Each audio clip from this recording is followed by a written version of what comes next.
ناظرین کا T9 T V news میں خیر مقدم ہے۔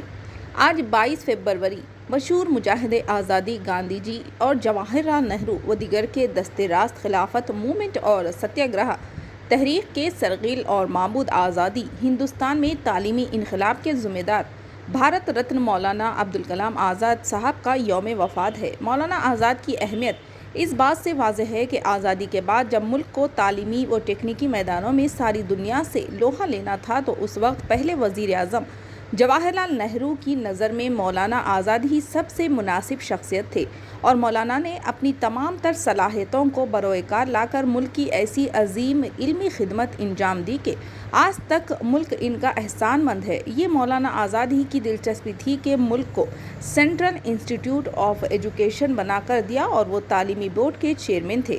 مولانا آزاد ہی کی کوششوں کے نتیجے میں ملک کو یونیورسٹی گرانٹ کمیشن اور پھر ملک کا سب سے بڑا انجینئرنگ و تکنیکی ادارہ IIT یعنی انڈین انسٹیٹیوٹ آف ٹیکنالوجی ملا۔ مولانا آزاد نے لڑکیوں کی تعلیم پر ہمیشہ ہی زور دیا اور اس بات کو یقینی بنایا کہ حکومت لڑکیوں کی تعلیم اور تعلیم نسواں کو اپنے سب سے اہم اہداف میں شامل کر لیا۔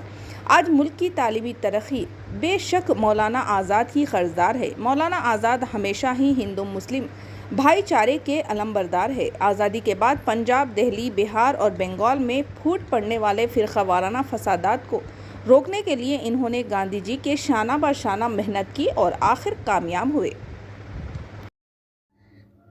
مولانا آزاد ہمیشہ ملک کے بٹوارے کی مخالف رہے اور آخر وقت تک اس بٹوارے سے ہونے والے مستقبل کے نقصانات سمجھانے کی کوشش کرتے رہے۔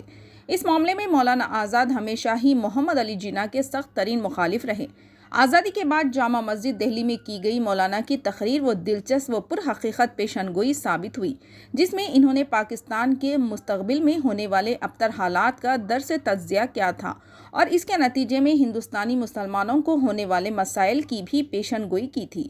مولانا آزاد کی زندگی کا ہمیشہ ہی یہ مشن تھا کہ مسلمان اپنے ملک کے تئیں اپنے ذمہ داریوں کو بہتر انداز میں نبھائے، وہ ملک کے وفادار رہے اور مسلمان اعلیٰ سے اعلیٰ تعلیم حاصل کر کے ملک و ملت کا نام روشن کریں۔ مولانا آزاد کی ہمیشہ سے ہی کوشش رہی تھی کہ آنے والی نسل مستقبل کے چیلنجز کو مدنظر رکھتے ہوئے سائنسی و سماجی تعلیم میں وہ جوہر دکھائے کہ ہمیشہ کبھی دنیا کے سامنے جھکنا نہ پڑے۔ اس کام کے لیے مولانا نے بحیثیت وزیر تعلیم ملک کے بڑے بڑے تعلیم و سائنسی اداروں کی داغ بیل ڈالی۔ آج ملک کے کئی بڑے تعلیمی و تحقیقی ادارے مولانا آزاد کے نام سے موسوم ہیں اور یہ قوم کا ان کو خراج عقیدت ہے۔ آج مولانا عبدالکلام آزاد کے یوم وفات پر ہم کو چاہیے کہ اس عظیم باطل جلیل کی وراثت کی حفاظت کریں اور ان کے تعلیمی مشن کو جاری رکھتے ہوئے ہماری نوجوان نسل کو اعلیٰ تعلیم سے آراستہ کرتے ہوئے ان کو قوم و ملت کا اثاثہ بنائیں۔